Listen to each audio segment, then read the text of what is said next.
الرحيم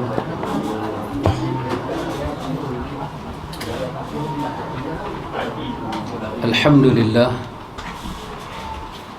والصلاة والسلام على رسول الله نبينا محمد ابن عبد الله وعلى آله وصحبه ومن نصره ووالاه أما بعد إخوة الإيمان إخوة في الدين أعزكم الله وأحبكم في الله الحمد لله ثم الحمد لله. Alhamdulillah ikhwatul iman, dengan limpah kurnia daripada Al-Azizul Hakim kita boleh sambung bacaan kita ini. Kita sampai muka surat 44. Betul? Iaitu kita masuk perkara yang ketiga setelah kita melihat nas Al-Quran tentang sihir dan hadis. Kita masuk perkara yang ketiga, iaitu apakah perkataan para ulama kita, apakah respon para ulama kita tentang hal sihir ini. Kata penulis, dia nak menghimpunkan perkataan para ulama. Anda tengok ini dia punya apa kita panggil, susunan dia macam tu. Sebelum ini, dalam ujung daripada buku ini ikhwan, penulis ada ajak kepada kita macam mana kita nak merawat, macam mana kita nak jadi perawat. Di ujung tu dia ajak. Itu terpulanglah kepada antum. Sampai tang situ kita nak baca ke, kita nak skip ke, terpulanglah. Tapi sebelum sampai situ, sebelum dia nak ajak kita, ayat ni nak hafal, baca berapa kali, kalau orang penyakit lagu ni nak buat lagu mana, berdasarkan hadis dan berdasarkan sedikit pengalaman dia yang bertahun-tahun itu. Tapi sebelum sampai di situ, dia nak kita tahu perkara penting dulu. Quran kata apa tentang sihir? Hadis kata apa? Para ulama kata apa? Pembahagian dia macam mana? Hakikat dia satu benda yang hakiki ke, satu benda yang majazi ke? Dia khayal ke, dia hakiki ke? Semua tu dia nak kita lalui. Dia berbeza kalau kita belajar satu benda tidak berdasarkan manhaj sunnah, dia terus kepada isi benda itu. Kita pergi jumpa orang bijak pandai, dia terus ajak kita, macam ni betapa? Macam ni, bila ilmu datang buat lagu ni. Lepas tu teruslah kita pergi berubat orang. Dada kita ni kosong daripada pengetahuan tentang hidayah. Quran itu disifat dengan rahmah dan hidayah, al-huda. Quran itu adalah hudal lil muttaqin, satu-satunya petunjuk untuk orang yang nak menjalani sifat-sifat takwa. Jadi kita kena adalah petunjuk Quran, bimbingan dia, apa Quran kata, apa hadis kata, apa para ulama kita sebut. Jadi dia ajak kita melalui prinsip itu. Pandangan yang pertama dia bawa kepada kita pandangan daripada Al-Khattabi, daripada Imam Al-Khattabi. Saya ingat nama ni pun kita biasa dengar juga, nah? Imam Khattabi. Dia meninggal sekitar tahun 388 Hijrah. Imam Al-Khattabi. Dia ada kitab besar nama dia Ma'alimus Sunan, yang menjadi syarah kepada Sunan Abi Daud. Besar kitab dia. Dia terkenal dengan nama Imam Al-Khattabi, atau nama dia Abu Sulaiman. Abu Sulaiman. Orang panggil dia dengan nama Abu Sulaiman Hamdi. Abu Sulaiman Hamdi bin Muhammad Al-Khattabi. Dia ada kitab besar Al-Ikhtirat Al-Fiqhiyah, Imam Khattabi. Al-Khattabi rahimahullahu ta'ala kata, dia kata sekelompok ahlul ilmi, apa itu? Eksakta. Bahasa apa? Gus? Waduh. Oh, jangan pelepas Gus. Kami tak lepas ni. Inilah telah mengingkari adanya sihir dan menafikan hakikatnya, hakikat sihir. Kata Khattabi, hal itu dapat dijawab bahawa sihir itu sudah jelas ada dan hakikatnya pun nyata. Kebanyakan ulama, kebanyakan umat dari bangsa Arab, Persia, India dan sebahagian bangsa Romawi telah menyepakati keberadaan sihir. Mereka itu adalah penduduk bumi yang paling utama dan paling banyak ilmu serta hikmahnya. Allah Ta'ala berfirman, yu'allimuna an-nasa as-sihr. Mereka mengajarkan sihir kepada manusia. Dan Allah pun memerintahkan agar berlindung darinya, di mana firman Allah, wa min syarrin naffatsati fil 'uqad, dan dari kejahatan wanita-wanita tukang sihir yang menghembus pada buhul-buhul. Mengenai hal tersebut telah diriwayatkan beberapa hadis dari Rasulullah sallallahu alaihi wasallam yang tidak mungkin diingkari kecuali oleh orang yang mengingkari hal yang jelas dan pasti. Para fuqaha telah memberikan beberapa alternatif mengenai hukum bagi tukang sihir, dan sesuatu yang tidak mempunyai dasar yang pasti maka tidak akan sampai pada tingkat kemasyhuran ini dan tidak sampai menarik perhatian. Oleh kerana itu, menafikan atau menolak adanya sihir merupakan suatu tindakan yang bodoh, dan memberikan tanggapan kepada orang yang menafikan sihir merupakan tindakan sia-sia. Itu penulis kita ambil pandangan daripada Imam Al-Khattabi, Abu Sulaiman Al-Khattabi, Abu Sulaiman Hamdi Al-Khattabi. Apa dia kata? Antum tengok, saya fikirlah, mungkin salah atau betul juga, mungkin tak tepat. Kalau orang tu tak percaya dengan sihir, saya rasa tidaklah berat sangat, sebab dia bukan menolak keseluruhan agama ni, dia cuma tak percaya. Kemudian dia cuba kaitkan gangguan sihir ni dengan fitrah, dengan gangguan emosi, gangguan akal. Seperti Mu'tazilah tolak hadis sihir, dia tolak kerana dia rasa itu akan mencacatkan nubuah. Jadi dia bukanlah satu perbincangan yang usul, dia seolah-olah macam satu furung, satu cabang. Tetapi walaupun dia cabang, kerana hal kita yakin sihir ada tak ada ni, dia duduk di bawah tajuk akidah. Walaupun dalam akidah dia duduk furung, bukan usul, maka dia mesti diberi penjelasan. Bila kita dengar pihak yang tolak sihir, kita kena dengar pula pihak yang mensabitkan sihir ada. Ini nama dia bayan, al-bayan. Dunia ni adalah pentas bayan. Bila kita dengar ajaran salah, kita kena dengar ajaran betul. Jadi bila kita membela kebenaran, bukanlah kita menyatakan orang-orang ni apa-apa, tidak. Kita nak umat mendengar kedua-dua. Jadi sebelah ahlu sunnah, Al-Khattabi merasakan mereka kena dengar ahlu sunnah berpandangan tentang sihir ni apa. Setelah pengaruh pandangan Mu'tazilah ni menguasai pasaran dunia. Kenapa Mu'tazilah ni besar? Sebab dia pernah membentuk kerajaan di bumi Baghdad. Cuma kita lah belum bentuk kerajaan lagi. Kita duduk nanti-nantikan. Kesianlah kat rakyat ni. Okey, tolak tajuk tu. Ini tajuk sihir. Kerana itu, antum tengok mana-mana pahaman yang membentuk kerajaan, dia punya pahaman itu pasti akan ada akar undi. Kerana dia pernah jadi dasar pendidikan. Dia pernah diambil sebagai dasar hukuman. Imam Ahmad dihukum salah kerana Mu'tazilah. Dan imam-imam lain, Imam Barawi misalnya teruk duduk dalam penjara kerana lawan Mu'tazilah ni. Jadi pahaman Mu'tazilah ni besar sampai ke Malaysia. Dulu kalau kita belajar kitab akidah, kalau Ustaz Nam mesti ingat, masa kita belajar dulu, dia kata, adapun dalam akidah, hadis-hadis ahad tak dia pakai. Itu buku kita dulu, pelajaran dulu.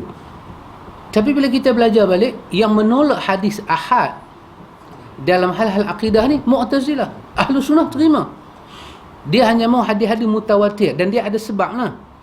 Tapi yang saya nak kata apa dia punya pengaruh tu lebak sampai ke kita, kerana dia pernah membentuk sebuah kerajaan. Jadi para imam sunnah ni, asalkan benda itu ada dalam hadis, apabila hadis sabitkan dia ada, atau hadis sabitkan dia tak ada, para imam akan bangkit memberitahu umat seperti mana apa yang ada di dalam nas Quran dan sunnah. Kalau umat kata ada, Tiba-tiba Quran dan Sunnah kata tak ada, maka para imam akan kata tak ada. Biarlah seorang majoriti yang kata tak ada tu ataupun ada tu, banyak mana biar habis. Tetapi umat kena dengar second opinion daripada yang hak. Tengoklah, benda kecil macam ni pun Khattabi nak jawab juga. Ya, kena jawab. Itu pandangan Al-Khattabi, maka jelas sihir itu wujud. Kemudian penulis ikhwan, dia masukkan kepada kita pendapat Al-Qurtubi. Pendapat Imam Qurtubi. Ini pun antum bisa dengarkan, Imam Qurtubi. Dia mati sekitar tahun 671 Hijrah. Qurtubi, ulama tafsir yang terkenal, mewakili mazhab Imam Malik. Abu Abdullah Muhammad bin Ahmad bin Abu Bakar Al-Ansari Al-Qurtubi, itu nama dia. Imam Qurtubi rahimahullahu ta'ala mengungkapkan, Ahlu Sunnah telah berpendapat bahawa sihir itu telah pasti ada dan memiliki hakikat. Sedangkan penganut Mu'tazilah secara umum dan Abu Ishaq Istirabadi, salah seorang penganut mazhab Syafi'i, berpendapat bahawa sihir itu tidak memiliki hakikat, tetapi sihir hanya merupakan tindakan pengelabuan, pemunculan bayangan dan penipuan terhadap sesuatu, tidak seperti yang tampak sebenarnya. Sihir ini tidak ada beda dengan hipnotis ataupun sulap. Maafkan saya. Sulap ni magician lah. Ya. Silap mata. Ya, saya pun tersilap tadi. Maafkan saya. Sulap. Sebagaimana firman Allah Ta'ala, yukhayyalu ilaihi min sihrihim annaha tas'a. Terbayang oleh Musa seakan-akan dia merayap cepat lantaran sihir mereka. Dan Allah tidak menggunakan kata tas'a untuk pengertian yang sebenar, tetapi dia menyatakan terbayangkan oleh Musa. Selain itu, Allah Ta'ala juga berfirman, saharu a'yunan nasi. Mereka menyihir mata umat manusia. Lebih lanjut, Al-Qurtubi mengemukakan yang demikian itu tidak mengandung hujah sama sekali. Yang tu pun Qurtubi nak bantah juga. Sedangkan salah seorang berpendapat seolah-olah macam Mu'tazilah ni seorang tokoh dalam mazhab Syafi'i. Dan Qurtubi kata tak. Dia orang menterjemahkan juga tak salah. Sebab dia menggunakan perkataan mata ni ditipu. Kerana sihir dipindah kepada lurah, dia bermakna khidam, satu penipuan. Betul lah secara lurah, tapi secara istilah bukan makna itu. Maka Qurtubi kata ini tetap mengandungi hujah, kerana kita tidak memungkiri pengelabuan dan juga selainnya yang merupakan bahagian dari sihir. Tetapi telah ditetapkan di balik itu berbagai hal yang diterima oleh akal dan pendengaran. Di antara hal itu adalah apa yang disebut dalam ayat di atas yang menyebut sihir dan mempelajarinya. Bukan saja ada ayat ni, ayat berkenaan dengan Musa, Musa nampak macam ular tu merayap, tapi ada juga ayat menyatakan yu'allimuna an-nasa sihr. Bukan saja masalah Musa itu dibayangkan sesuatu di mata dia, tetapi Quran kata yang depa bayang pada Musa hasil daripada benda depa belajar. Bermakna benda belajar ni bukan benda khayal, benda hakikat. Maka dengan hakikat itu mereka boleh menipu Musa pada mata dia. Kerana apa ikhwan? Kerana sememangnya sihir ini ada dia punya lapisan dia, lapisan khayal, dan kemudian yang dia khayal itu boleh bertukar menjadi hakikat setelah sihir itu dimasukkan lagi, dipuja lagi, dibuat lagi. Kata Qurtubi, itu bukan hujah mereka kata perkataan tas'a yang ada dalam ayat itu. Tetapi kata dia, di antara hal itu ada yang disebut dalam ayat yang menyebutkan sihir dan mempelajarinya. Seandainya sihir itu tidak memiliki hakikat, maka tidak mungkin untuk dipelajari, dan juga Allah Ta'ala tidak akan memberitahu bahawa mereka mengajar sihir itu kepada umat manusia, yang mana hal itu menunjukkan bahawa sihir itu memang mempunyai hakikat.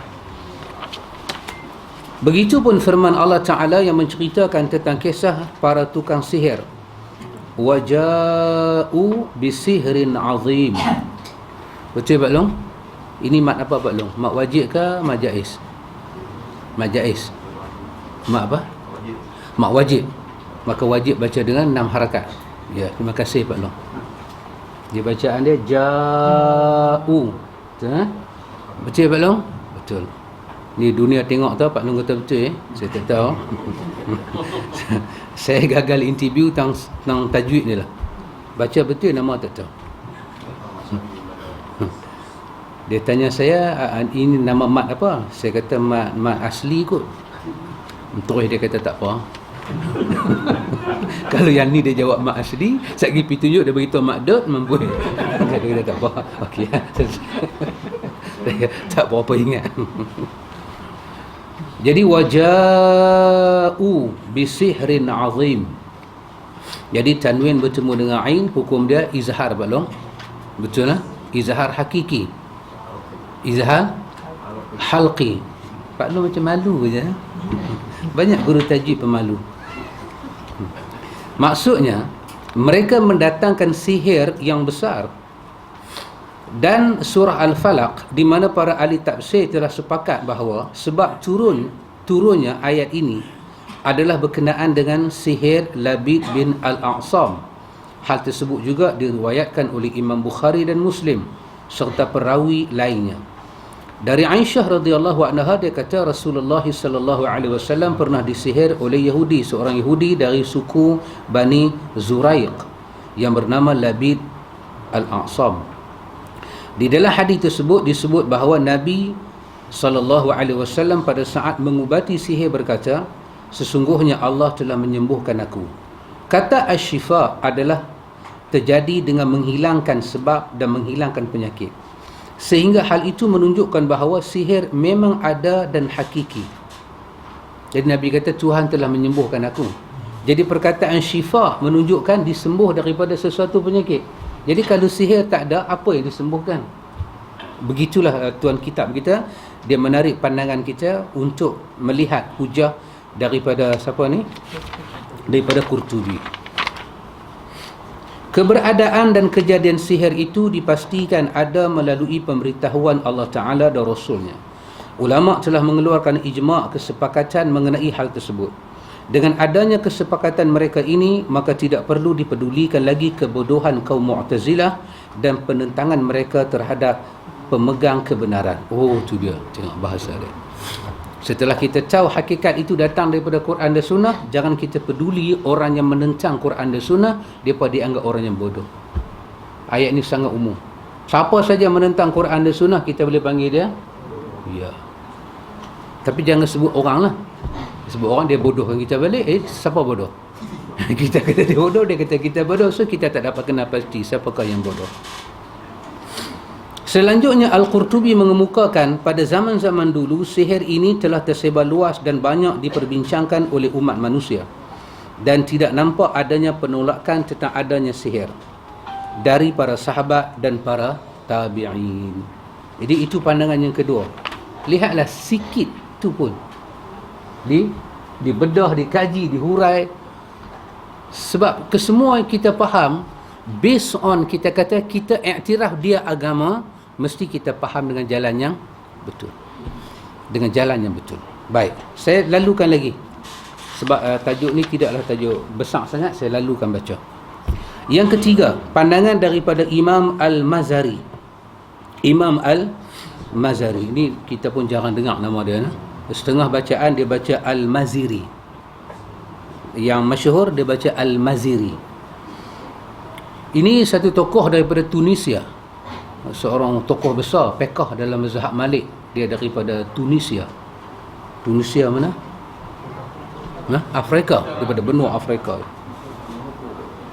Dia sekitar tahun 536 Hijrah dia wafat. Orang panggil dia dengan nama Abu Abdillah Muhammad bin Ali At-Tamimi Al-Maziri. Dia ni terkenal, fiqh besar. Dia melahirkan sekolah, melahirkan dia buat sekolah untuk melahirkan tokoh-tokoh dalam mazhab Maliki. Dan sekolah dia sangat terkenal, melahirkan mazhab Maliki. Dia buat sekolah, dia buat nahwu, dia buat saraf, tokoh besar. Imam Maziri ataupun Imam Mazari. Baik, dia kata nama dia Abu Abdullah Muhammad bin Ali At-Tamimi Al-Maziri. Dia meninggal pada tahun 536 Hijrah. Dia kata Al-Maziri rahimahullahu ta'ala menyatakan sihir merupakan suatu hal yang tetap dan mempunyai hakikat seperti berbagai wujud lainnya, dan dia mempunyai pengaruh terhadap diri orang yang disihir. Memang orang tu kena sihir, dia akan ada pengaruh dia, pengaruh sihir. Pendapat ini bertentangan dengan orang yang mendakwa bahawa sihir itu tidak mempunyai hakikat, dan hal-hal yang sesuai dengan sihir itu tidak lain hanyalah khayal semata-mata dan tidak mempunyai hakikat semata-mata. Sihir satu benda khayal pun kita setuju juga. Pasal apa? Dia khayalkan pemikiran kita. Tetapi kawan tu kena sihir baru dia jadi khayal, itu hakikat. Hakikat perubahan minda, perubahan cakap kerana sihir, itu hakikat. Manakala khayal-khayal yang jadi pada dia, itu adalah tanda sihir itu ada pada diri dia. Apa yang mereka dakwa itu justru batil dan tidak benar, iaitu dakwaan kata sihir ni tak ada hakikat. Kerana Allah Ta'ala telah menyebutkannya di dalam kitabnya Al-Quran, bahawa sihir itu dapat dipelajari dan bahkan dapat menyebabkan seseorang menjadi kafir, serta bisa juga memisahkan pasangan suami isteri. Juga dalam hadis yang menceritakan tentang penyihiran terhadap Rasulullah sallallahu wasallamuhu alaihi, disebutkan bahawa sihir itu merupakan sesuatu yang ditimbun. Semuanya itu merupakan sesuatu hal yang tidak mungkin berlaku pada sesuatu yang tidak mempunyai hakikat. Dan bagaimana mungkin sesuatu yang tidak mempunyai hakikat dapat dipelajari? Kawan bawa saya, dia kata dia bawa saya. Dia kata kat saya berani ke tak? Dia kata kat saya, berani ke tak? Saya kata bergantung pada tuan lah. Kalau tuan berani, saya berani lah. Kalau tuan takut, saya lagi takut. Dia cakap, dia bawa saya Ustaz Ali, korek bawah meja orang berniaga, telok. Dia korek, dia baca apa saya tak tahu. Lepas tu saya nampak dia tabuk garam. Dia korek, dia buat keluar telok. Di keliling telok tu tulis siam. Dan telok tu telok yang ada isi lah. Ada telok lah. Tak masak lagi. Ada telur merah, ada telur putih kan. Dia cucuk paku di atas, tak pecah. Paku, saya ingat paku 3 inci macam ni. Dia cucuk telur macam tu, dia cucuk paku masuk dalam, tak tembus ke bawah, keliling tulis siam. Tu dia goyang bagi saya dengar. Ada isi, tapi saya tak tahu lah isi telur ke isi apa. Tapi saya rasa isi telur lah. Pasal telur tu tak retak, tak pecah. Keliling tu tulis siam, dengan muka orang bentuk perempuan, dengan rambut, lepas tu tulis siam. Dia kata, Ustaz, ini orang buat untuk tutup perniagaan orang, dan untuk bagi orang berniaga tu susah. Jadi saya teringat Imam Maziri ni kata, bila Rasulullah kena, depa tindan kan biji kurma dengan ikat rambut kan, depa tindan di atas batu. Depa kena pakai benda. Jadi bila benda tu dia buat, dia baca, dia mentera, dia simpan, dia connect dengan kawan yang mereka maksudkan, dia ganggu roh kawan tu. Jadi Imam Maziri kata, kalau ini bukan hakikat, apa namanya? Bermakna kita tak perlu layan golongan yang tolak kata sihir itu bukan hakikat, khayal. Lebih lanjut, Al-Maziri mengungkap bukan suatu hal yang tidak rasional ketika Allah memunculkan kejadian yang luar biasa pada kalimat yang bercampur baur atau susunan berbagai benda atau percampuran antara berbagai kekuatan berdasarkan susunan yang tidak diketahui kecuali oleh tukang sihir. Di antara alat perantaraannya ada yang mematikan seperti racun, ada juga membuat sakit, misalnya ubat-ubatan yang panas, dan ada juga membuat sihat seperti ubat-ubatan yang membasmi penyakit. Bukan suatu yang tidak rasional jika seorang tukang sihir memiliki ilmu yang sangat kuat dan mematikan atau ucapan yang membinasakan atau mengakibatkan keretakan atau perpecahan. Ini memang ada pada perkara yang terkutuk dan dilaknat ini, iaitu sihir. Jadi kita jumpa 3 imam dah, daripada Imam Khattabi, Imam Qurtubi dan Imam Al-Maziri, kesemuanya menyatakan sihir itu wujud secara hakikat, dia ada. Kemudian dia membawa pandangan yang keempat, pandangan Imam An-Nawawi. Ini semua kita kenal lah, Imam Nawawi, iaitu Mahyuddin bin Zakaria, Mahyuddin bin Abi Zakaria bin Sharaf An-Nawawi, itu nama dia. Dia mati pada tahun 676 Hijrah. Imam Nawawi rahimahullahu ta'ala menyatakan hal yang benar adalah bahawa sihir itu mempunyai hakikat. Hal yang sama juga dipastikan oleh jumhur dan para ulama secara keseluruhan. Hal tersebut didasarkan kepada Quran dan sunnah yang sahih lagi masyhur. Ini dapat kita lihat nakal yang dibuat oleh Imam Ibn Hajar dalam Fathul Bari. Jadi Imam Nawawi pun dia menyebut benda yang sama, dia ada dan dia boleh membinasakan dengan pertolongan daripada Allah. Dan dia tak jadi sihir melainkan izin daripada Allah. Kenapa hal ini jadi, ikhwan? Liyabluwakum ayyukum ahsanu amala. Tuhan nak test kita, Tuhan nak uji kita. Pendapat yang kelima, pendapat Imam Ibn Qudamah. So kalau kata Imam Ibn Qudamah, kita ada buku dia tu, dia ikhwan, berapa jilid, nama dia Al-Mughni. Al-Mughni, berapa jilid kita ada. Imam Ibn Qudamah, dia meninggal sekitar 600, saya tak dapat pastikan, saya punya ingatan lari sikit, 629 atau 620 Hijrah. Dia meninggal di situ. Nama dia pelik sikit, ikhwan. Dia terkenal dengan nama Imam Ibn Qudamah. Orang panggil dia diberi nama dengan Al-Muwaffiqatuddin. Al-Muwaffiqatuddin. Abu Muhammad Abdullah bin Ahmad bin Muhammad. Dia ni Ibn Qudamah, seorang yang terkenal dalam mazhab Imam Malik. Kitab dia besar, itu Al-Mughni itu besar kitab dia, ikhwan, menjadi rujukan para tokoh besar. Kita nak tahu pandangan ulama selain pada mazhab Syafi'i, kita buka Al-Mughni. Besar sumbangan dia, Ibn Qudamah. Ibn Qudamah rahimahullah mengungkap sihir itu memiliki hakikat. Dan ada orang kata dalam dia punya biografi, Ibn Qudamah ni ulama yang berketurunan daripada Umar bin Al-Khattab. Dia darah keturunan Umar. Tapi keberapa tak tahulah, wallahu a'lam. Kadang-kadang ulama ni bila dia macam dia suka dengan satu tokoh kan, dia nanti carilah. Kadang-kadang walaupun pandangan tu tak apa tepat, dia angkat yang tu. Pasal apa? Pasal dia syok. Tapi bila ada tokoh dia tak apa ni sangat pandangan dia sengap je. Walaupun keturunan Husin dia tetap dia tanya Husin lain ni. Ada tokoh datang ke Indonesia mengaku cucu Rasulullah. Cucu Arab lah, cakap Arab.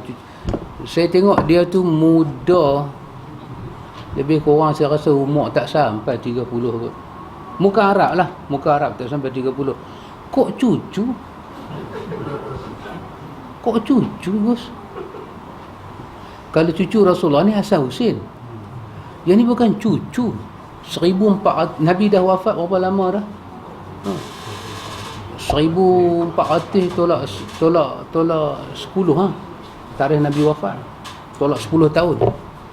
Nabi wafat. Kalau kita kata 1400 tahun, 1400 katalah 1300 lebih. 1000 tahun. Cucu. Ini bukan cucu. Ini kena cucu ni. Orang pun ya Allah cakap tak berani tengok wajah dia, tak berani tengok, nampak nur. Ada yang nampak nur Rasulullah, ada yang nampak nur Fatimah, macam-macam nur. Saya anak Hasan, Batuk Faiz Hasan. Dia tak nampak nur apa. Empu ya manusia ni, kawan. Janganlah. Sudah-sudahlah. Baik. Ibnu Qudamah kata ini adalah hakikat sihir. Lebih lanjut, Ibnu Qudamah menyatakan sudah merupakan suatu hal yang popular di kalangan masyarakat umum, di mana ada pasangan suami isteri yang telah melakukan akad nikah, tapi sang suami tak kuasa mencampuri isterinya. Dan jika akad pernikahan telah putus, mantan suami itu baru bisa melakukan hubungan badan, yakni setelah dia tidak mungkin mencampurinya. Berita ini mencapai derajat mutawatir yang tidak mungkin diingkari. Bukan hadis mutawatir, berita ini mutawatir. Terkenal lah. Kes-kes macam ni memang berlambak macam ni. Orang tak suka, tak apa. Manusia ni bila tak suka, tak tahu lah ikhwan. Wa min syarri hasidin idza hasad. Satu daripada sebab berlakunya sihir daripada hasidin idza hasad. Bila dengki dia itu, dia tak dapat kawal. Dia tak boleh kontrol. Dengki ni orang dapat kurnia, orang boleh senang, dia tak dapat.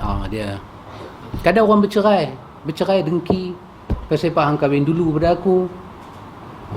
Guna sihir, ambil gambar lama-lama, guna. Bolehkah jadi? Boleh. Semua ini biiznillah. Cuma kita duk belajar sampai muka surat ni, agama ajak kita jangan cemas. Agama ajak kita tenang, zikrullah, menghadap Tuhan, sujud pada Allah, baca tilawatul Quran, dan paling besar ubat sihir ni apa dia? Angkat tangan minta pada Allah. Siapa kena minta? Kawan yang dalam masalah tu. Angkat tangan pohon pada Allah.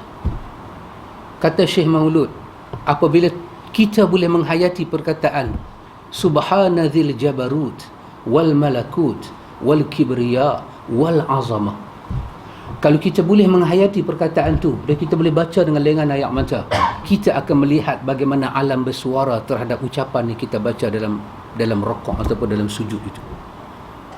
Kita menyebut Subhanadzil jabarut wal malakut wal kibriya wal azamah, bahawa alam ini benar-benar dicipta, dipimpin, dijaga oleh Tuhan yang sangat hebat. Tuhan yang jabarut, al-jabbar. Tuhan yang sangat kibriya, al-kibr. Tuhan yang sangat al-qahar, al-azim. Menyebabkan tekanan jiwa kita akan turun. Jadi kita tak perlu pil-pil penenang. Cukuplah dengan bizikrillahi tatmainnul qulub. Dan Tuhan kata ala, Tuhan kata apa dia? Ambil ingat, pergi mana pun jangan lupa benda ni.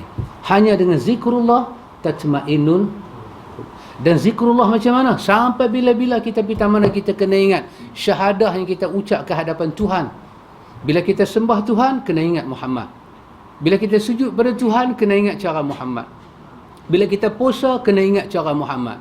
Bila kita nak zikir pada Tuhan, kena ingat cara Muhammad. Ala bi zikrillahi tatmainnul qulub. Yang memimpin zikir kita sampai kepada manfaat hati jadi tenang, hanya Muhammad salawatullah wassalamuhu alaihi, bukannya orang lain. Jangan duk berzikir dengan apa Muhammad tak baca. Hu hak. Tapi zikir itu ada dalam kitab. Kata Syekhul Islam Ibn Taymiyah, janganlah perkataan syekh, janganlah perkataan mazhab diangkat sehingga menolak perkataan Rasul utusan. Janganlah. Itu bahaya. Kerana mereka datang untuk membantu kita mengenal Rasul utusan. Bukan mereka datang, mereka nak ajak kita tolak Rasul utusan. Kadang-kadang pandangan mereka agak tak kuat. So kita cari tokoh-tokoh kita ni. Abang Man masih ingat lagi tak dulu-dulu kita belajar, mula-mula masa kita buka syarah akidah Ahlus Sunnah. Di sini bukan di sini, di Baitul Ilmi. Masa dulu kita buka. Saya telah bagi tahu apakah yang disepakati dalam pengajian akidah. Saya angkat satu yang kita baca dulu-dulu. Para ulama akidah sepakat benda ni. Apa dia? Kita boleh bermazhab dengan mazhab apa sekalipun kita nak. Asalkan mazhab fiqh yang kita nak ikut itu berada akidahnya di bawah bumbung Ahlus Sunnah. Tak salah. Kita nak ikut Imam Ahmad, silakan. Kita nak ikut Imam Syafi'i, silakan. Kita nak ikut Imam Malik, silakan. Kita nak ikut Imam Abu Hanifah Nu'man, silakan. Kenapa? Kenapa perkara itu telah disepakati oleh kaum muslimin dan ummah. Selain daripada 4 nama ni pun kita boleh ikut, asal dia berada di atas bumbung akidah Ahlus Sunnah. Apakah simbol akidah Ahlus Sunnah? Akidahnya dipimpin oleh nas Quran dan hadis yang sahih dan perkataan para sahabat, para tabi'in, dan memahami akidah menerusi jalan yang betul. Itu nama dia manhaj Ahlus Sunnah. Ahlus Sunnah ni ada manhaj, ada jalan dia. Dia ada sumber, dia ada jalan nak faham sumber itu, bukan sembrono. 2, saya ingatkan balik. Kita mendengar semua imam-imam Ahlus Sunnah memberi pandangan, dan kita yakin siapa-siapa daripada imam memberi pandangan dengan betul, mereka dapat 2 pahala. Andai kata pandangan itu tersalah, macam mana kita tahu tersalah tersilap? Berdasarkan dalil yang dia kemukakan, maka dia tetap mendapat 1 pahala. Tetapi kita orang yang berpegang dengan satu mazhab, apabila kita melihat semua pandangan itu dan kita mendapati mazhab yang kita pegang pandangannya tidak kuat, maka Ahlus Sunnah sepakat benda ni, kita mesti menerima pandangan yang kuat tanpa perlu kita keluar daripada mazhab yang kita ikuti. Kerana pandangan yang kuat itu adalah hujjah. Jadi tak ada istilah tuan mazhab tu lebih kuat daripada mazhab tuan. Oh, saya tak boleh ikut lah walaupun dia kuat, pasal saya terikat dengan mazhab ni. Tak ada istilah tu. Tak betul. Kerana kita disuruh mengikuti Quran dan Sunnah. Imam-imam mazhab datang membantu kita ke arah itu. Karena itu tokoh-tokoh dalam mazhab, imam-imam masing-masing semua kata, kalau benda ini sahih, itu mazhab kami. Dan kalau benda itu sahih dan dia khilaf, iza takallamtu fi mas'alatin, apa yang aku bercakap dalam satu masalah, kemudian kamu dapati di sisi ahlul naqli, ahlul hadis, mereka bagi tahu benda yang hadis tu macam lain, aku cakap macam lain, fa ana raji', aku tarik balik perkataan aku fil hayati wa ba'da mamati. Masa aku hidup aku tarik, lepas aku mati pun tolong tarik ke aku. Pasal itu Hasan Syaibani keluar kata, kalau Abu Hanifah jumpa hadis ni, dia akan tarik balik fatwa dia. Dan mereka berani bagi pandangan yang berbeza dengan Abu Hanifah kerana dasar mereka betul. Boleh pegang dengan mana-mana mazhab, tidak salah. Dan boleh pegang dengan mana-mana usul mazhab, tidak salah. Tetapi nas mesti diutamakan ketika berhujah. Ini adalah benda disepakati. Dan para imam, saya bagi ingat yang ketiga, para imam kesemuanya sepakat benda ni, bahawa simbol Ahlus Sunnah tidak mencerca para imam mereka. Walaupun para imam mereka ada pandangan yang daif, tak cerca, menghormati imam mereka. Imam Abu Hanifah ada pandangan yang daif? Ada. Bukan kata Abu Hanifah, ada mazhab 4 ni ada juga pandangan yang kuat, ada juga pandangan yang tidak kuat. Tapi kita tak boleh mencerca, kerana ruang untuk mereka berijtihad ada di dalam sunnah Nabi, ada dalam hadis. Jadi yang tak kuat tidak diamalkan saja, dikekalkan sebagai pandangan mereka. Yang kita nak amal adalah yang kuat. Awak kata awak mazhab Syafi'i, tapi kenapa bila awak solat ada unsur-unsur mazhab lain? Tidak, saya bukan talfiq, saya bukan campur mazhab, kerana saya berpihak kepada nas. Tapi bagi orang yang tak tahu benda ni, pakcik, masalah aja dia jadi masalah pasal dia tak tahu. Tapi bila kita bagi penjelasan, dia tak mau dengar. Jadi masalah. Baik ikhwan, tengoklah imam-imam kita beri penjelasan macam mana. Baik. Kemudian penulis kitab kita membawa pandangan yang ke-6, pendapat Imam Al-Allamah Ibn Qayyim rahimahullah. Imam Ibn Qayyim, antum semua tahu, dia meninggal pada tahun 751 Hijrah.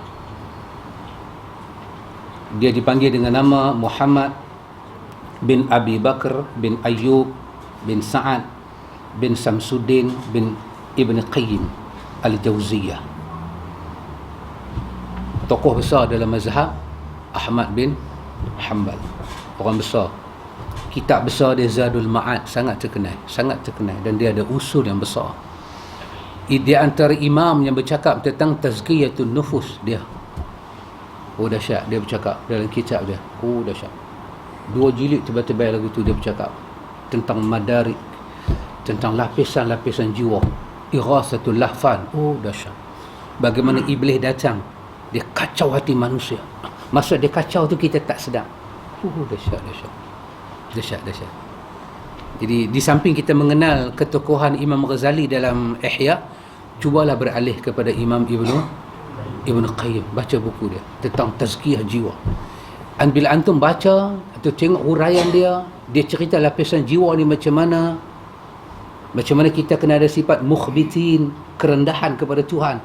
Bila antum baca, bagi pengkaji tentang tarajum, biografi para imam, dia akan kaget Gus. Jadi apa? Terperanjat, terkejut. Ada tokoh yang kita tak pernah dengar nama dia, tapi boleh membahas tentang tazkiyah nufus ni macam ni. Kemudian kita tengok bagaimana Imam Ibn Qayyim buat catatan nota. Dia kata semua yang dia hurai ini dia mengambil daripada syekh dia Ibnu Taimiyah. Masa tu kita akan terbayang Syekhul Islam ni macam mana orangnya. Dahsyat. Tak terbayang. Dia bukan Nabi, kita pun tak kata dia wali, jauh sekali lah. Tapi dia sebagai satu tokoh, dia meninggal pada tahun 728 Hijrah. Satu tokoh yang diuji dengan ujian besar, berat.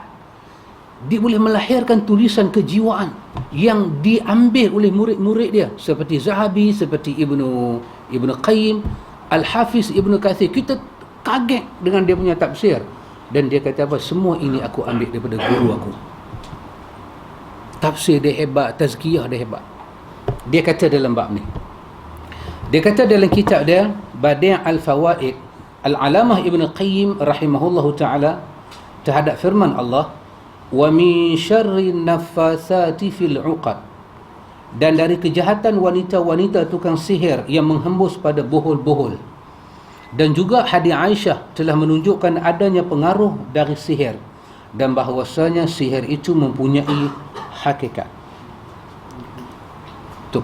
Penulis kita bawa pandangan-pandangan ini untuk menjelaskan apa yang dia nak bagi tahu Ahlus Sunnah menerima sihir itu ada.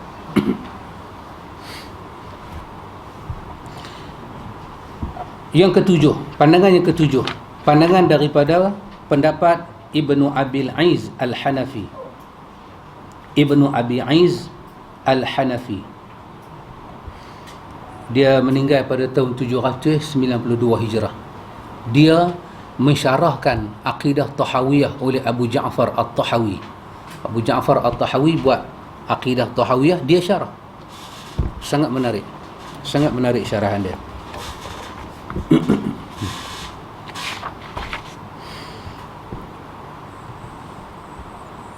Dia nama dia Hasan Alauddin Ali bin Muhammad bin Ali bin Abi Aiz Al-Hanafi. Baik, Ibnu Aiz Al-Hanafi, Ibnu Abi Aiz Al-Hanafi rahimahullah mengemukakan para ulama telah berbeza pendapat mengenai hakikat sihir dan macamnya.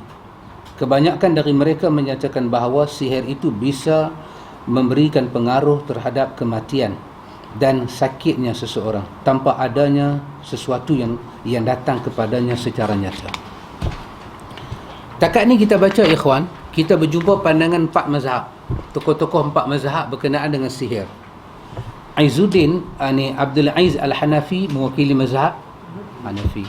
Ibnu Qayyim mewakili mazhab Imam Ahmad. Ibnu Qudamah Qurtubi tadi mewakili mazhab Malik, dan Nawawi mewakili mazhab Syafi'i. Maka 4 mazhab mengiktiraf sihir itu wujud secara hakikat. Secara hakikat memang sihir itu ada dan tak dapat dikatakan tidak ada. Ikhwan, saya nak sebut sedikit perkataan Abi Aiz Al-Hanafi ni di dalam syarah akidah Tahawiyah. Abi Aiz Al-Hanafi ni dia sebut dalam syarah akidah Tahawiyah. Dia kata apa, ikhwan? Saya ambil nota dia. Dia kata panjang, tapi saya buat dalam bentuk 1, 2, 3. Dia kata 1, dia kata. Apa dia kata, ikhwan? Dia kata tidak ada jalan dalam hidup ni. Dia kata tak ada jalan. Tak ada jalan kecuali Jalan yang ada dalam hidup ni, jalan yang ditempuh oleh Rasulullah sallallahu alaihi wasallam. Satu. Ini perkataan siapa? Oleh Imam Ibnu Abi Aiz Al-Hanafi. Dia mati tahun berapa? 792 Hijrah. Mewakili mazhab Hanafi. Satu dia kata, tak ada jalan. Kita nak tempuh, nak pergi bertemu Tuhan, nak balik badan nak kena kapan, masuk dalam kubur, nak bangkit di mahsyar. Dia kata kena tahu satu benda sebelum kita mati ni, bahawa tak ada jalan. Tidak ada jalan yang kita nak tempuh kecuali jalan itu adalah jalan yang ditempuh oleh Rasulullah. Satu. Dua. Dia kata apa? Dia kata, ikhwan, tidak ada hakikat kecuali hakikat yang dibawa oleh Rasulullah sallallahu alaihi wasallam. Tak ada hakikat. Tidak ada syariat kecuali syariat yang dibawa oleh Nabi. Tidak ada akidah kecuali akidah yang dibawa oleh Nabi. Dia beritahu benda tu di atas. Jadi ikhwan, kalau saya kata saya pembawa syariat, saya pembawa hakikat, dan masa saya berbicara tentang hakikat, tentang syariat, saya tak sebut nama Nabi satu pun,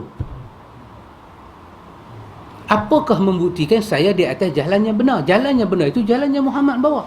Salawatullah wa salamuhu alaihi. Dia kata apa lagi ikhwan? Dia kata seorang makhluk. Dia kata seorang makhluk setelah diutusnya Rasulullah sallallahu alaihi wasallam, mereka tidak akan mendapat keredaan Allah dan mereka tidak akan sampai ke syurga dan kemuliaannya, melainkan dengan mereka kena ittiba' kepada Rasulullah sallallahu alaihi wasallam secara zahir dan batin. Dahsyat ikhwan. Al-Aiz bin Abdul Salam, Imam Ibnu Abi Aiz Al-Hanafi, Imam Ibnu Abi Aiz Al-Hanafi, nak sampai kepada syurga. Syurga ni ada kemuliaan. Tak ada, dia kata tak boleh sampai kalau tidak ittiba'. Ustaz Nan polo pula dah. Ustaz Nan ala bongsu. Ittiba' maksud dia apa? Apa dia? Mencontohi Rasulullah, mengikuti. Betul terjemahan tu Ustaz Ali? Ustaz Ali setuju. Anda dapat 5 ha. Alhamdulillah. 5 ha tu dapat. Saya senang bagi ha. Saya tidak seperti juri yang lain. Tak ada jalan. No road and no jalan.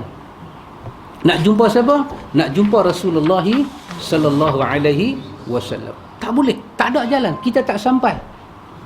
Dia kata lagi, barang siapa, dia kata, tidak membenarkan, barang siapa tidak membenarkan apa yang diberitakan dan apa yang disampaikan oleh Rasulullah sallallahu alaihi wasallam, dan tidak berpegang dan tidak taat terhadap apa yang diperintahkan oleh Rasulullah, baik dalam perkataan yang batin dalam hati ataupun perkataan yang zahir pada anggota tubuh, maka dia tidak termasuk orang yang beriman. Dia tak boleh terima apa Nabi dia bawa secara sahih. Dia tak boleh benarkan. Terima satu, benarkan satu. Orang yang semayang, orang yang tak semayang, satu. Orang yang membenarkan semayang, satu bab. Ada orang dia tak semayang, tapi dia tahu semayang wajib dan dia tak hina semayang. Ini satu bab. Satu bab lagi, orang yang tak semayang dan menghina. Ini satu bab lain. Para imam berbincang, ini orang yang kufur nikmat. Dia tak semayang, dia kufur. Dia kufur nikmat Tuhan bagi kat dia. Tetapi dia tak keluar Islam. Tapi kat atas diri dia ada dosa, dia kena bertobat pada Tuhan. Tapi orang yang tak semayang dan hina, Islam bukan pada rakaat, Islam bukan pada sujud, Islam bukan pada semayang, pergi di masjid tunjuk dekat orang. Kalau menghina, dahlah tak semayang. Menghina artinya dia tahawun, dia meletakkan semayang itu di peringkat yang remeh. Ini yang para ulama fiqh berbincang, boleh rosakkan akidah. Imam Ibnu Abi Aiz Al-Hanafi, dia kata, siapa yang tak boleh membenarkan Nabi dengan lisan, dengan tubuh badan, maka dia bukan orang beriman. Kalau dia tidak membenarkan apa yang Nabi sampaikan, tidak taat kepada Nabi, tidak tunduk dan tidak taslim hati kepada Nabi, tidak tunduk, tidak taslim hati kepada Nabi. Semua ni dia tak tunjuk. Sama ada dengan hati, sama ada dengan lisan, sama ada dengan anggota tubuh badan, dia melaksanakan sesuai dengan petunjuk Nabi Muhammad, maka dia bukan termasuk orang mukmin. Apatah lagi nak dikatakan dia seorang wali. Nak kata mukmin pun tak, nak kata wali macam mana pak cik? Meskipun kata Imam Ibnu Abi Aiz Al-Hanafi, dia kata meskipun orang tu boleh terbang di udara dan berjalan di atas air, maka saya tambah dia adalah wali syaitan. Allahu akbar ikhwan. Apa yang kita nak katakan?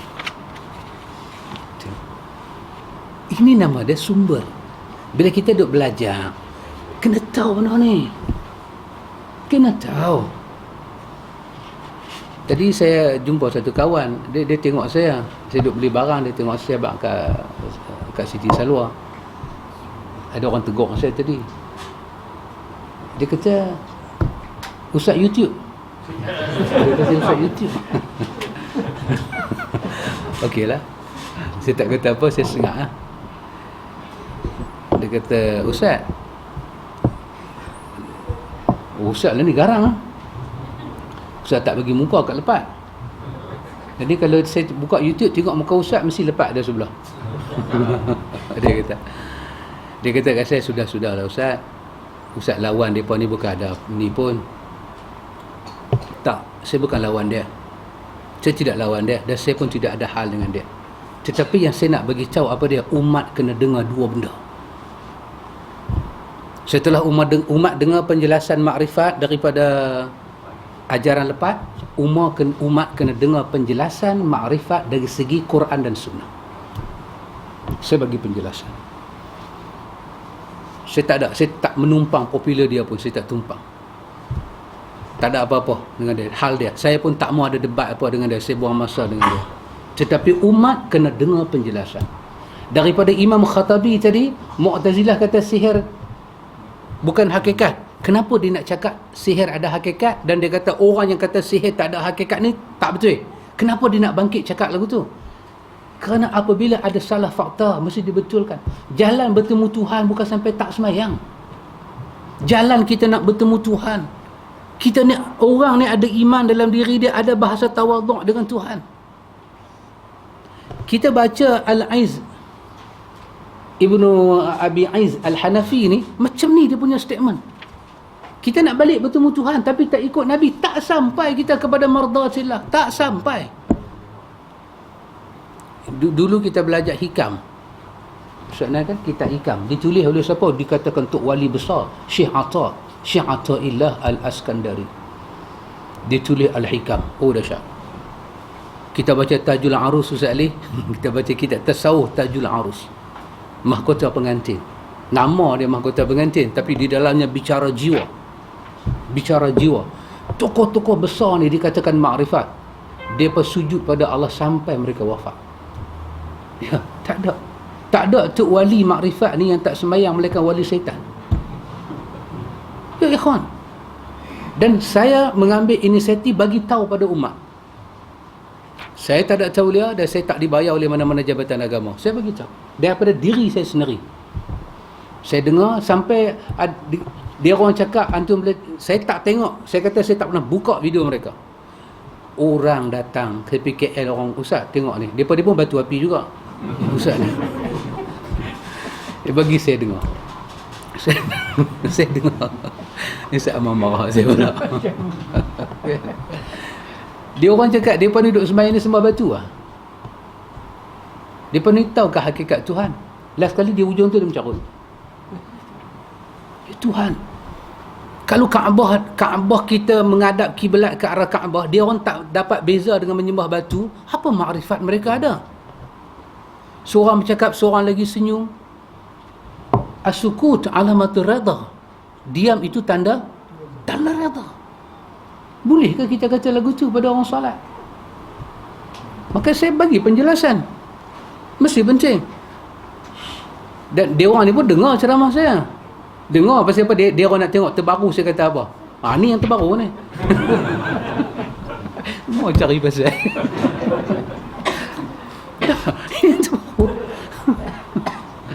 Tak, saya kena bagi penjelasan. Sebab di sana ada orang muda. Ya.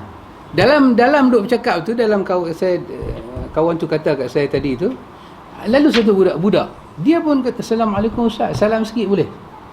Saya kata boleh. Oh Ustaz, terima kasih Ustaz. Ustaz punya penjelasan tu saya bagi kepada keluarga saya dengar, dan ada dua tiga yang duduk ikuti ajaran makrifat ni, dan terima kasih banyak Ustaz. Ada juga terima kasih, ada juga baling kasut, ada juga. Yang baling kasut tu kita sip kecuali dia baling batu tak boleh sip. Pasal apa? Silat baling batu tu tak jang lagi. Nanti kena dia baling batu, kita kena. Ya ikhwan, ini kadang-kadang umat tak tahu. Umat tak tahu kenapa kena ikut sunnah. Saya ingat saya nakal perkataan Syekh Maulud, andai kata manusia menghayati perkataan Rasul, perkataan syahadah yang ada dalam kalimah syahadah, wa asyhadu anna Muhammadar Rasulullah, manusia menghayati, dia tidak akan berani berdiri walaupun seminit, sesaat di hadapan Tuhan dengan tidak sama dengan Nabi. Ya. Saya ulang balik Ustaz Nana perkataan yang saya sebut baru ni. Iaitu apa dia? Allah cerita dalam Quran tentang Ibrahim sembahyang. Betul? Ibrahim berdoa, Rabbi ja'alni muqimas salah wa min zurriyati Rabbana wa taqabbal doa. Betul tak? Dalam surah Ibrahim kan, Ibrahim doa, artinya salat dah ada zaman Ibrahim. Ya betul, kita setuju. Mungkin Nabi-Nabi sebelum Ibrahim ni pun sembahyang, kerana Quran menyatakan kami bagi tiap-tiap umat itu, kami jadikan kepada mereka manhaj dan syariat. Mereka ada manhaj, mereka ada syariat. Apa yang kena pada Musa tak kena pada Khidir. Tetapi tengok, sebelum daripada Isra' Mi'raj, Nabi sembahyang, betul. Tetapi setelah Nabi turun daripada Isra' Mi'raj, dengar apa Nabi kata. Aku pernah cerita pada hampa Ibrahim sembahyang, dah hampa pernah tengok aku sembahyang dulu. Semua tu dah tak penting. Sekarang ni Nabi kata, yang penting apa dia? Sallu kama ra'aitumuni usalli. Hampa hanya kena sembahyang macam aku sembahyang, bukan macam Ibrahim. Cerita Ibrahim sembahyang kekal sebagai cerita, tapi ketika hampa sembahyang mesti macam aku. Ya, umat kena tahu mana ni. Bukan umat pergi korek Ibrahim tu sembahyang lagu mana. Cukuplah kita imani Ibrahim sembahyang berdasarkan kalam Rabbul Alamin. Tapi kalau kita nak korek, macam mana kita kena korek? Macam mana Muhammad sembahyang? Kerana tak diterima sembahyang kita kalau tak add par dengan sembahyang Muhammad. Kalau mereka kata Muhammad sembahyang kebatinan, mereka kena buktikan mana hadis dia.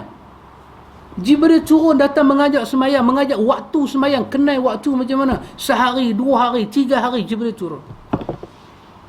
Oh subhanallah. Umat kena tahu benda ni ikhwan. Kalau umat tak tahu, umat dia kata itulah sembahyang daim. Sembahyang apa? Daim, sentiasa sembahyang. Bila kita tanya balik dalam bahasa daim itu lurah maksud dia apa? Dia dah abad daim. Kita panggil Daim Zainuddin baru dia tahu. Dia kata orang tak tahu apa ikhwan. Ibrahim sembahyang. Ya, Ibrahim sembahyang. Amana rasulu bima unzila ilaihi min rabbih wal mu'minun kullun amana billahi wa malaikatihi wa kutubihi wa rusulihi la nufarriqu baina ahadin minhum. Betul? Ya. Min rusulihi la nufarriqu baina ahadin min rusulihi wa qalu sami'na wa ata'na ghufranak. Betul? Ya.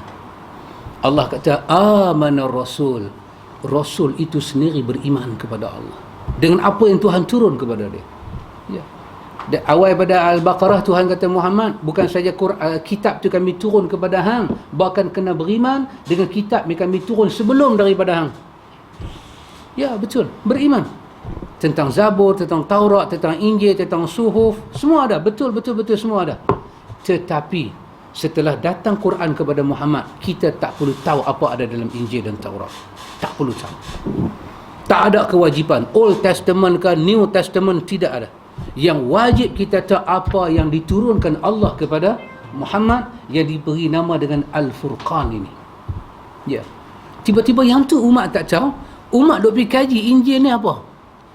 Kaji Injil sampai tak tahu Quran. Last kali Quran ni baca terjemahan ni.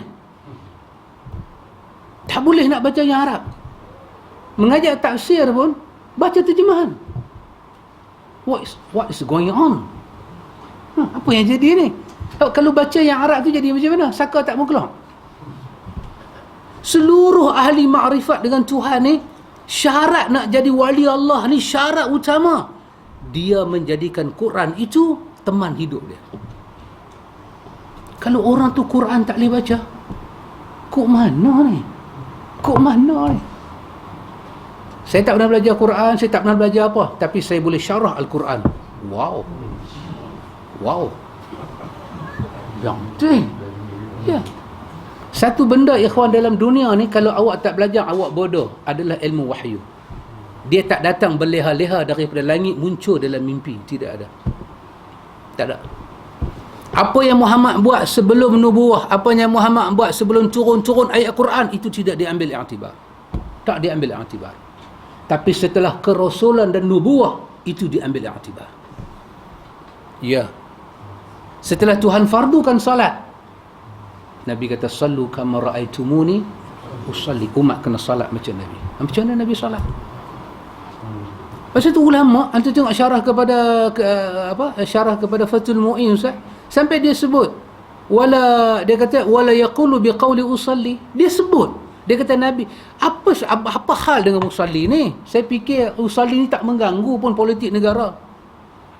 Satu orang sembahyang baca syariat, usalli fardhu subhi, Allah, dia ambil nak masuk qasad ta'arun ta'yin tu, dia ambil tujuh alif, 14 harakat. Allah, pejam mata dia rapat, Allahu Akbar. Apakah dia ganggu pentadbiran ekonomi negara? Tak ada. Ahli politik ni yang ganggu negara kita ni. Seorang tak mau letak jawatan, seorang nak jadi sangat-sangat. Mereka ni, bukan kita. Negara ni tak pernah dikacau oleh rakyat. Yang kacau pentadbiran hidup rakyat ni beberapa tokoh, dan masing-masing ada geng. Ini nama dia, ahli politik and the gang. Mereka muncul dengan geng. Mereka yang buat kacau. Sampai tak pernah jadi dalam negara ni tak ada menteri. Malaysia mencacatkan yang pertama. Tak ada menteri, cuma ada Prime Minister yang apa? Sementara. What happened to all this guy? Ya.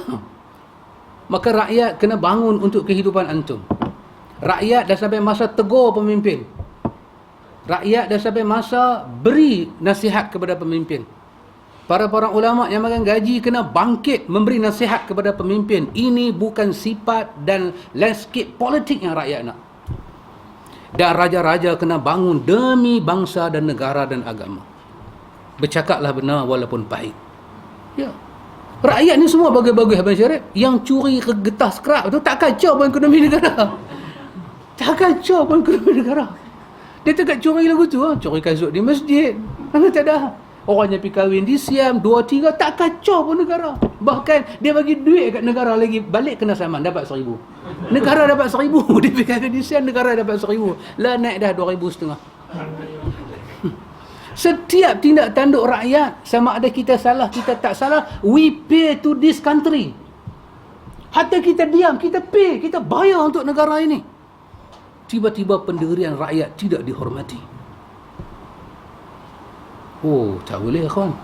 Tak boleh. So kita kena ada doa ke Tuhan. Kita minta kepada Tuhan, tolonglah bagi pemimpin berjenis sikit. Bukan banyak, sikit. Dia apa man? Tak ada apa. Orang miskin, nasib dia dibela. Orang miskin, betul? Orang yang kaya terus, kerajaan tak bagi bantuan apa? Tak apa, dia kaya. Tapi ni, medium class ni, yang gaji 2,500 ni, yang gaji 3,000 ni, peruntukan orang miskin tak dapat, nak berkeluar duit poket banyak pun tak boleh. Dia ni, dia terkapit. Zakat tak dapat, yang tu tak dapat, ni tak dapat. Gaji 2,000 naik ke atas, bawah 7-8,000 dia kena. RM30. minyak subsidi untuk satu kepala. Orang gaji 2,500 dapat? Tak dapat. Orang gaji 3,000 dapat? Tak dapat. Kita naik motor hari pergi kerja. Kita macam gaji 4-5,000. 10 rumah je ada sana. Tapi kita bela rakyat. Kita tak dapat apa. Yang tu kita kena bayar, yang ni kita kena bayar. Rakyat mengharap perubahan dengan election yang baru ni. Bukan ini yang rakyat nak tengok. Rakyat semua bersetuju gulingkan kerajaan dulu. Minta maaf bermana? Minta maaf. Tumpah menteri tak ada, saya cakap. Esok menteri masih cabut. Ya. 2 tahun sudah kita buat election. Semua mengharapkan perubahan. Kebangkitan otai dalam politik ini ditunggu-tunggu. Kerana dia tahu macam mana haluang nak kopek papan tu. Tahu haluang? Mamak tahu haluang? Generasi baru tak tahu haluang. Ya, haluang. Macam mana? Paku tongkang pun haluang boleh kopek. Ya. Semua, kalau rakyat semua tak buat perubahan, kerajaan lama tak akan jatuh. Wallahi. Kalau satu orang dua rakyat buat perubahan, kerajaan lama tak jatuh. Dan perubahan ni mesti daripada luar dan dalam. Hatta daripada orang politik dalaman pun buat perubahan. Cuma dia patah abang. Kalah total kerajaan lama. Dan rakyat tunggu perubahan. Hari demi hari. Masa demi masa. Pi hospital sampai tak ada kerusi nak duduk. Doktor punya sibuk. Tak tahu apa dia sibuk. Nombor ni keluar sampai ribu-ribu. Katil sampai tak ada. Dah sekali tidur. What happened to this country, ya? Lah ni kalau tak ada duit jangan sakit. Tanya apa lu? Saya bersembang dengan tuan guru kita kan malam tu. Tuan guru kata kalau tak ada duit janganlah duk kena serangan jantung. Hamba kat jantung tu, aku tak ada duit lagi. Tak ada. Bolehlah pergi kerajaan. Bukan tak ada doktor pakar, ada. Tapi dia bagilah tarikh 4 bulan akan datang. 4 bulan akan datang ni. Ni duk ada 95% dia tersumbat. Kita ni pun tak tahu banyak mana tersumbat pakcik. Pasal kita tak pernah pergi check. Result tu kita tak mau dengar. Doktor buka, doktor duk tengok muka kita, tengok paper. Tengok muka kita kata doktor ni nak kenal dengan aku. Doktor duk buat muka kena.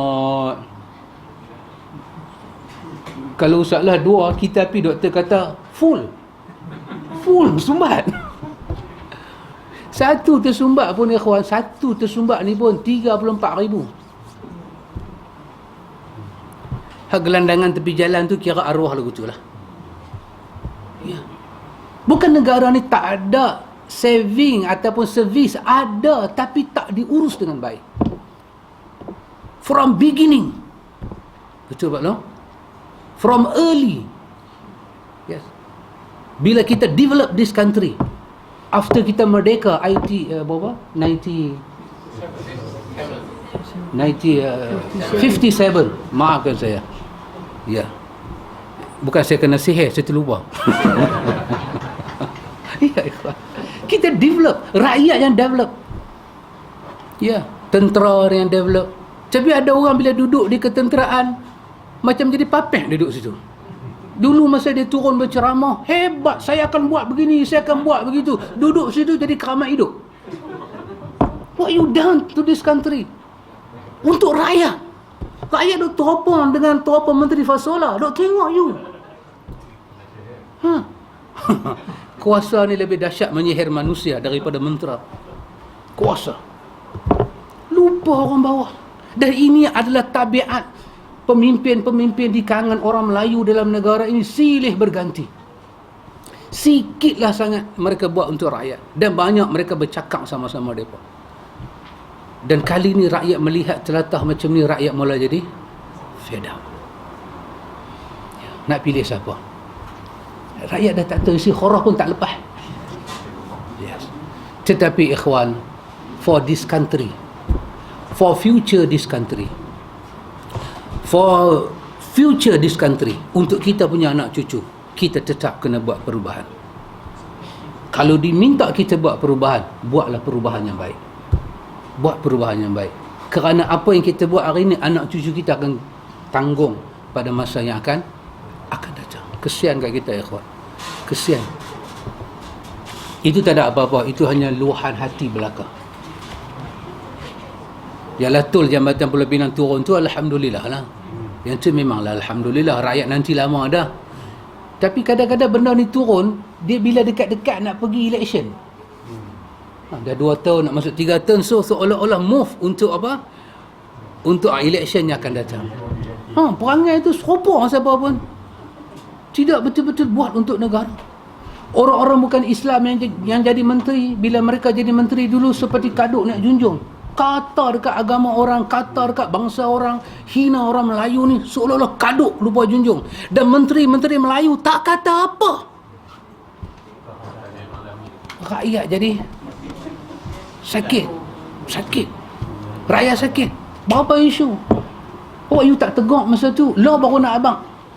Bila dah tak ada menteri-menteri semua, tak ada jawatan apa, dah jadi marhain lagu kita, pergi kedai mamak pun mamak buat tata.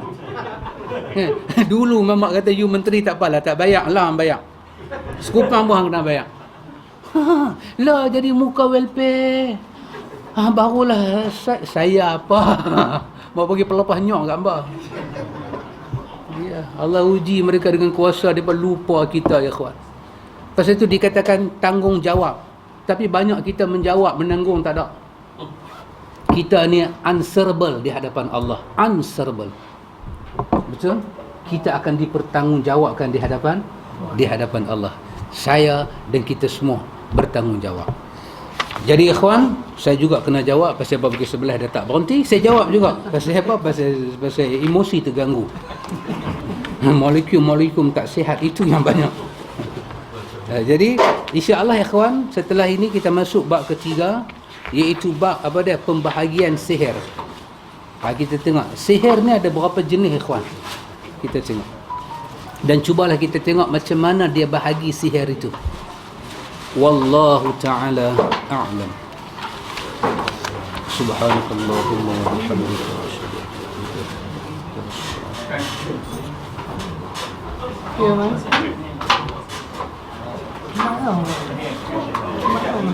Tak ada guru. Tak ada guru. Dah ada jatuh.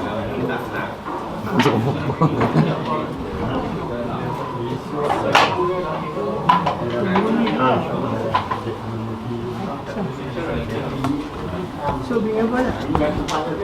Nak siang satu ambil yang kereta lah. Biasanya.